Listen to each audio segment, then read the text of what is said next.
It's important for us to note this, that Jael did not kill Sisera out of personal vendetta. She was not bitter against him, or did she do it out of self-defense?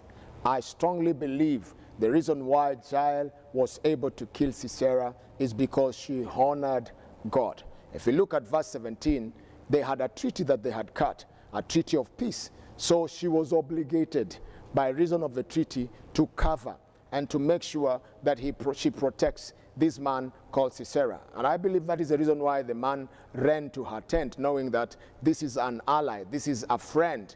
But you know what?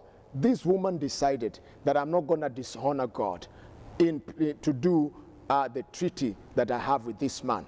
You know, sometimes we dishonor God, we disobey God because of the treaties that we have made, because this one is so close to me, we have this agreement, and this is what they want, so you respect them more than God. This was not the spirit in Jael. Jael honored God regardless of the treaty. She came to a place where she knew this treaty is putting me in a place where I need to dishonor God. And when she got to that place, she decided, no, I would better honor God than keep the treaty. Are you at a place where you are saying, you know, this is a close friend of mine, this is a close person, so I need to do things for them against the will of God?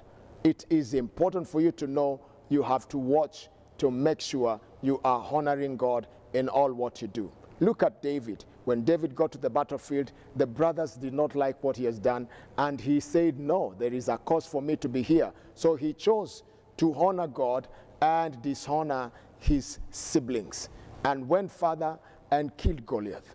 Look at Esther. Esther decided, I'm going to go before the king, even though it is against the law.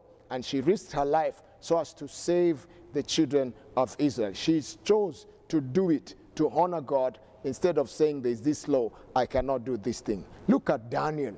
Daniel knows very well the king has issued a command that you need to only pray at this time and pray to this other God. But he thought and said, no, who should I honor? I need to honor God more than this particular ruler. And he did that, and he was thrown into the den of the lions, but he came out safe. Why? Because he learned to honor God. Look at Shadrach, Meshach, and Abednego. They issued a stern warning, and they said you have to bow to this particular image. But the men decided, no, we would better honor God than to honor the king of a place. I came to encourage you today. Please live like Jael, who honored God in what she did.